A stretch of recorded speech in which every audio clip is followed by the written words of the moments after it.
Assalamualaikum warahmatullahi wabarakatuh. Apa kabar anak-anakku? Mudah-mudahan kita semua dalam keadaan sehat.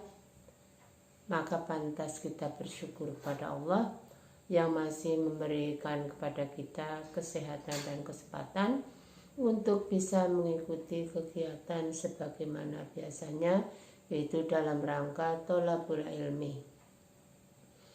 Marilah kita sebelum mulai pelajaran ini kita buka bersama dengan membaca basmalah. Bismillahirrahmanirrahim. Dengan menyebut namamu ya Allah, yang maha pemurah lagi maha penyayang. Allahumma inni as'aluka ilman nafi'an. Ya Allah, sesungguhnya aku mohon kepadamu ilmu yang bermanfaat, warizqan thayyiban, rezeki yang baik, wa amalan mutaqabbalan, serta amal yang diterima. Baiklah anak-anakku, sebelum ibu memulai pelajaran, ibu mau berpesan. Anak-anakku semua rajin berdoa dan wajib mengerjakan salat 5 waktu sebagai bukti syukur kepada Allah kita telah diberi kenikmatan hidup dan kenikmatan lengkap organ tubuh kita. Ya, orang Islam kalau tidak sholat amatlah rugi. Sekarang memang senang, tapi besok kalau kita mati kita akan menemui kesengsaraan. Baiklah anak-anakku, ibu kemarin memberi tugas kepada kalian untuk mengirim voice untuk bacaan sholat dari takbiratul ihram sampai ke salam, yang ibu sudah memberikan contoh bacaan sholat. Tapi ada sebagian anak yang belum memperhatikan nasihat ibu guru. Baiklah, untuk kali ini ya kita lanjutkan pelajaran sholat. Kemarin sholat wajib, sekarang sholat berjamaah ya. Salat berjamaah ya, artinya salat yang dikerjakan secara bersama-sama. Salah satu ada yang menjadi imam atau pemimpin salat, dan yang lain menjadi makmum atau mengikuti gerakan imamnya. Salat berjamaah ya. Salat berjamaah berkaitan dengan salat fardu ya. Salat fardu bisa ya, salat fardu bisa dikerjakan secara munfarid, juga bisa dikerjakan secara berjamaah ya. Salat berjamaah melibatkan 2 orang atau lebih sebagaimana sebagai suatu kesatuan. Jadi salat jamaah itu terdiri dari 2 orang atau lebih. Salah satu di antaranya bertugas menjadi imam atau pemimpin salat, yang lain menjadi makmum atau yang mengikuti imam. Ada yang berperan sebagai imam ya, imam di depan, di tengah posisinya, dan ada yang berperan sebagai makmum. Makmum itu di belakang imam ya. Ya jelas ya, sholat berjamaah melibatkan 2 orang atau lebih, yang salah satu di antaranya bertindak sebagai imam, yang lain bertindak sebagai makmum. Dasar hukum sholat berjamaah, ya. Jadi dalil perintah untuk sholat jamaah yaitu diantaranya surat An-Nisa ayat 102. Ayat ini menjelaskan dianjurkannya sholat berjamaah di tengah-tengah peperangan, apalagi jika dalam kondisi aman dan damai seperti sekarang, ya. Tadi surat An-Nisa ibu bacakan, mari kalian menyimak. Nanti kamu mengulang kembali, lihat materi yang ibu kirim, ya. A'udzubillahi minasyaitonirrajim. Bismillahirrahmanirrahim. Wa idza kunta fihim fa aqamta lahumus shalah. Artinya, apabila kamu berada di tengah-tengah mereka atau para sahabat, lalu kamu hendak mendirikan sholat bersama-sama mereka tadi, ya. Jadi ini ayat ini untuk menjelaskan dianjurkan untuk sholat berjamaah dalam keadaan perang. Dasar hukum yang kedua adalah hadis Nabi, yaitu yang berbunyi salatul jamaati tafdhulu salatal fadhi bisab'in wa ngisrina darajah.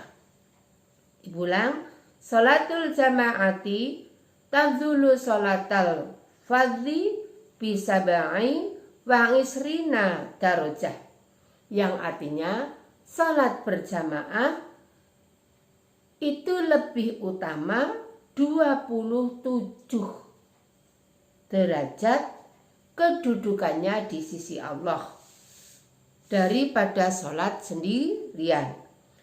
Hadis diriwayatkan oleh semua imam hadis kecuali An-Nasai dan Abu Daud, ya. Keterangan dari tadi hadis kelebihan sholat berjamaah dibandingkan dengan sholat sendirian di hadapan Allah. Lipat berapa tadi? Lipat 27. Kalau kita sholat sendiri atau munfarid, nilai pahalanya hanya lipat 1. Kalau sholat berjamaah, nilai pahalanya di hadapan Allah berlipat 27. Tadi hadisnya, ya. Oke. Untuk dasar hukum yang ketiga, ya, hadisnya panjang, nanti kamu baca sendiri, yang artinya siapa yang ingin bertemu Allah, yang ingin bertemu dengan Allah, ya, besok dalam keadaan muslim, maka hendaknya ia menjaga sholat karena ia akan dipanggil dengan sholatnya tersebut. Allah telah mewajibkan kalian sunnah-sunnah para nabi. Di antara sunnah-sunnah itu adalah sholat berjamaah. Jika kalian sholat di rumah, kalian saja seperti yang dilakukan oleh orang-orang bodoh di rumahnya, niscaya kalian telah meninggalkan sunnah nabi kalian. Jika kalian meninggalkan sunnah-sunnah nabi kalian, niscaya akan sesat. Setiap orang yang bersuci dengan benar di rumahnya, lalu sengaja pergi ke masjid, maka Allah akan mencatat setiap langkah sebagai kebaikan, diangkat 1 derajat untuknya dan diangkat 1 kejelekan darinya. Kami telah melihat dengan mata kepala sendiri bahwa orang-orang yang meninggalkan sholat jamaah hanyalah orang-orang yang dikenal kemunafikannya. Pernah ada seorang laki-laki yang didatangi dan diseret oleh 2 orang sampai ia disuruh berdiri di barisan sholat. Ya, jadi hadis itu punya intinya kelebihan sholat berjamaah. Setiap langkah kita menuju masjid untuk berjamaah, 1 langkah kaki kanan dihitung sebagai 1 kebaikan, 1 langkah kaki kiri diangkat dosanya atau dihapus dosanya. Ya.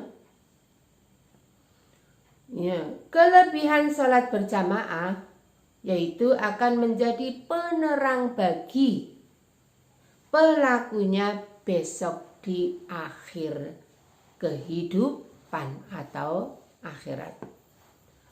Terus hadis dasar hukum yang keempat untuk sholat berjamaah yaitu basyiril masyanina fi dzulami ilal masajid binuri tama yaumal qiyamah.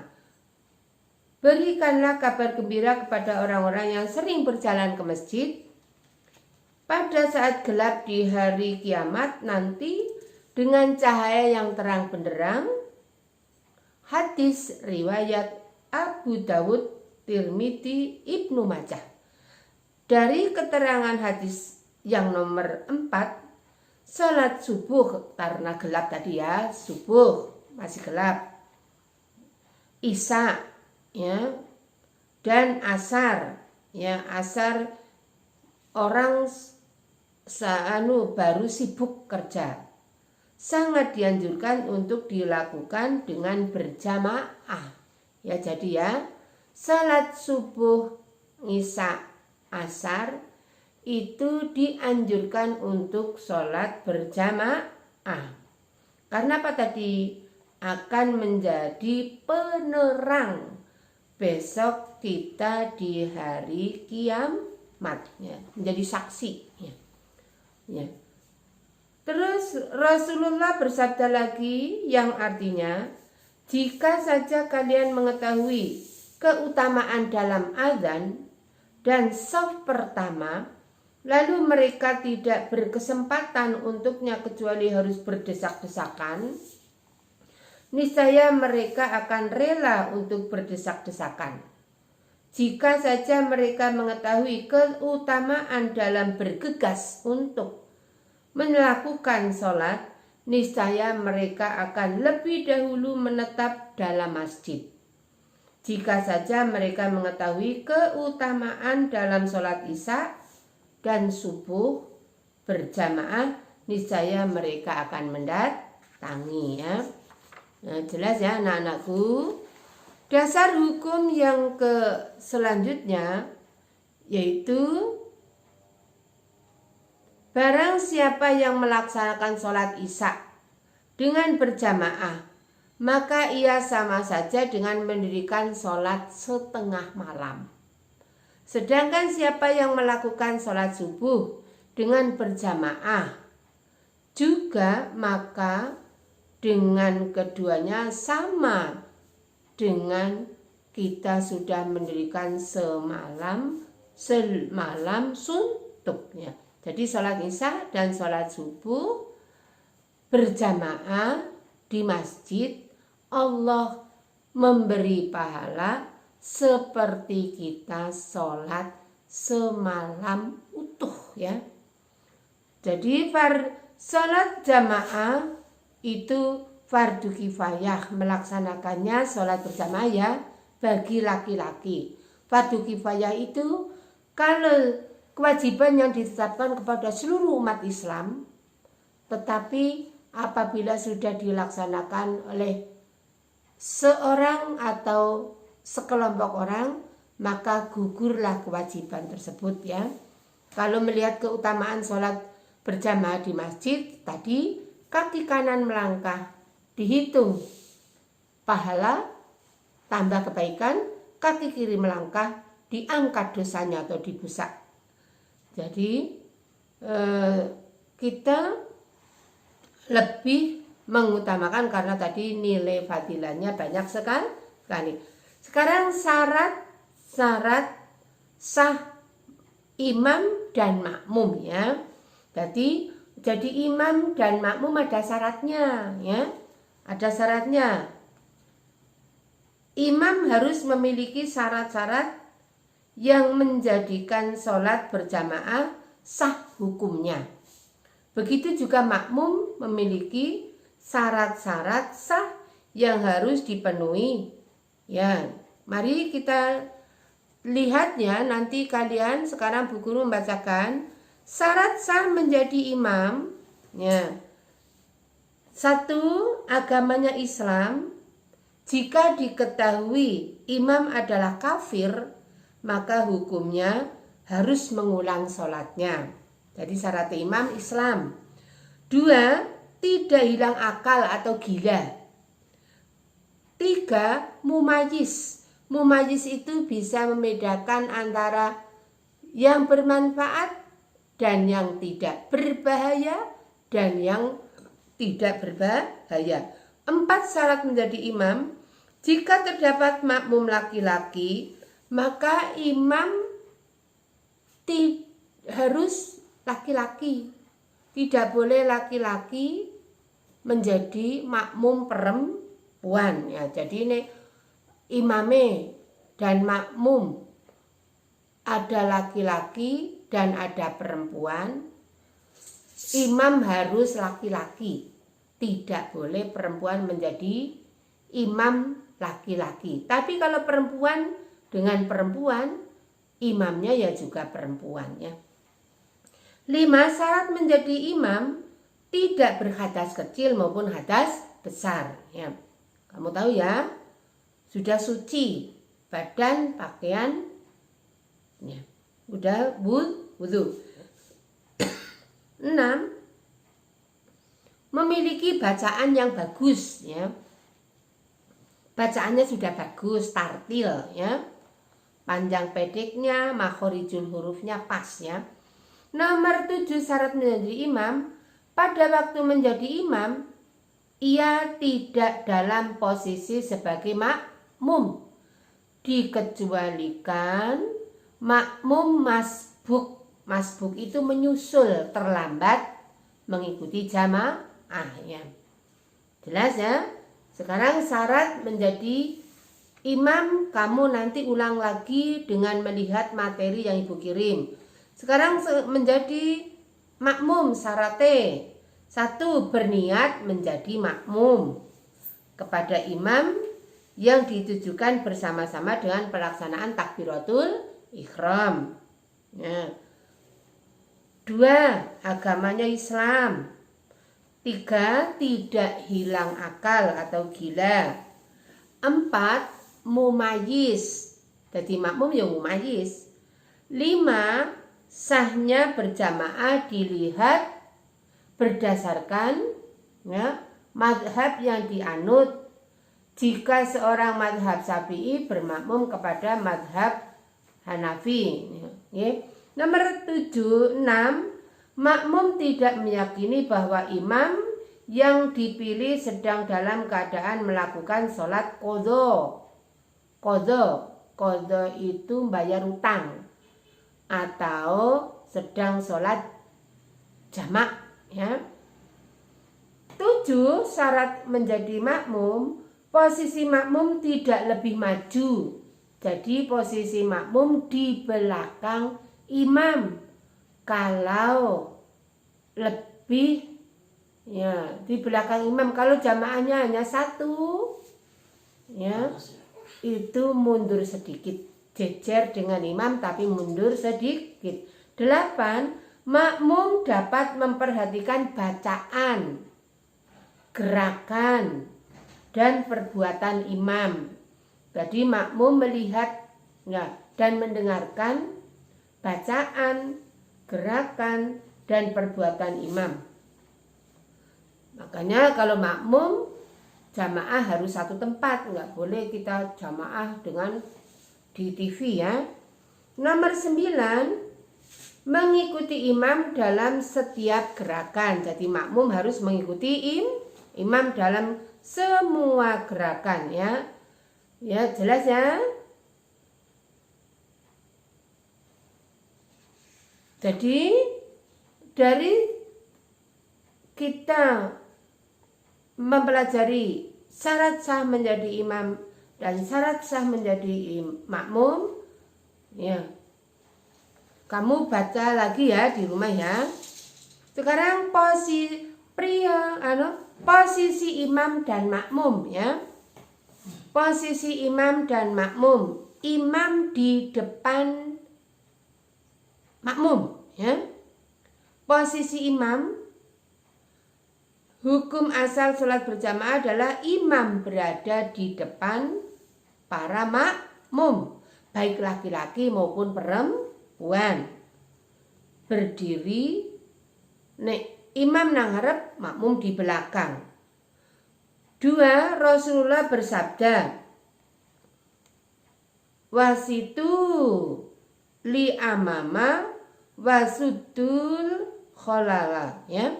Jadikanlah imam berada di tengah-tengah barisan atau shaf ya, dan tutuplah celah-celah yang kosong. Jadi kalau kita berjamaah rapat ya, tidak boleh ada celah-celahnya, kecuali kalau sekarang baru ada wabah COVID ya. Kalau wabah COVID ada aturannya ya. Terus jika makmum seorang laki-laki sudah balik, maka disunahkan di sebelah kanan ya. Jadi posisi imam dan makmum, kalau hanya satu orang makmume, posisine ada di sebelah kanan imam, mundur sedikit kalau hanya satu makmum. Makanya kamu sering melihat kalau ada makmum tadi bersama imam sendirian, tadi di belakang imam sedikit ya, jejer imam tapi mundur sedikit. Ada makmum yang baru datang atau masbuk,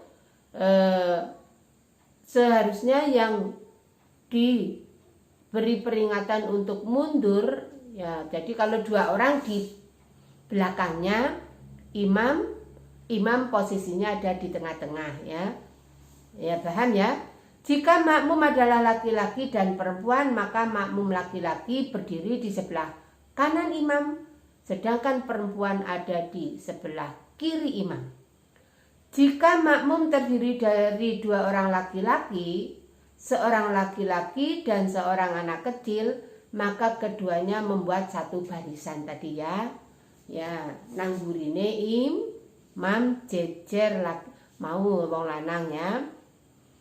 Nomor 6, jika makmumnya perempuan atau jamaah perempuan, maka berdiri di belakang imam yang jaraknya tidak lebih dari 1 hasta. Jadi ini jamaah perempuan itu imame ya ada sejajar dengan jamaah, agak mundur sehasta utawa sekilannya.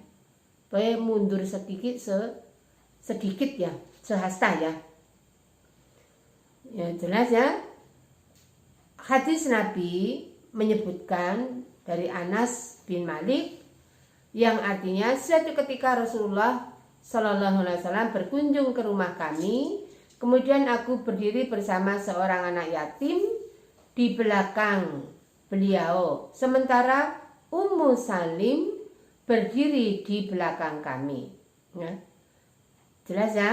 Kalau jamaahnya perempuan-perempuan semuanya, imame sejajar dengan jamaah atau makmum, hanya maju sedikit ya.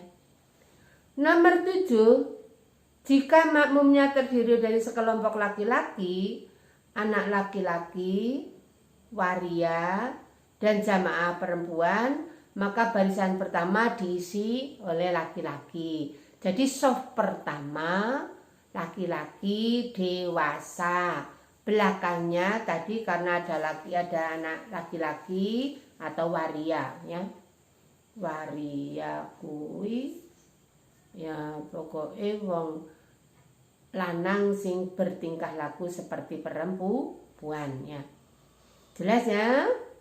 Jadi syarat menjadi imam, posisi makmum. Posisi imam tadi kamu jelas tahu ya, ada di depan. Kalau jamaahnya satu laki-laki, sedikit mundur dengan imam. Laki-laki makmumnya ada di sebelah kanan. Kalau jamaahnya perempuan-perempuan, ya jamaahnya sejajar dengan imam, mundur sedikit. Bagi jamaah laki-laki lebih dari 2 orang, di belakang imam. Posisi jamaah atau posisi makmum yang terbaik dalam pengaturan shaf adalah shaf pertama laki-laki dewasa, shaf selanjutnya tadi ada anak-anak. Ya jelas ya. Kalau jamaah kok ada laki-laki dan perempuan, jadi kalau kita lihat di masjid ada ibu-ibu atau perempuan yang paling baik dalam jamaah shafnya yang paling belakang. Laki-laki shaf yang paling baik bagi laki-laki adalah yang paling depan. Jelas ya? Ibu nanti memberi tugas ya, dikerjakan.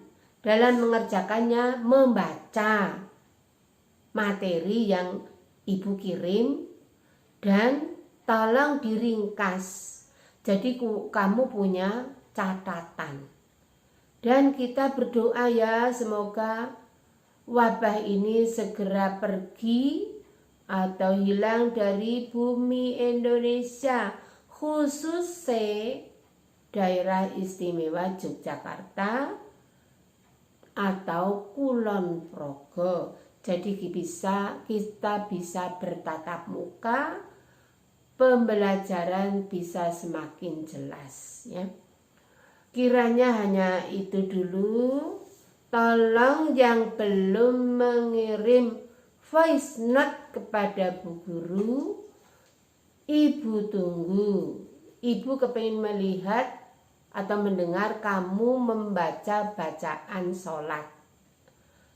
Apabila masih kurang paham, tolong WA Bu Guru minta dikirimi bacaan sholat dari suara Bu Guru langsung. Kiranya cukup sekian, mari kita tutup bersama dengan baca hamdalah. Alhamdulillahirrabbilalamin.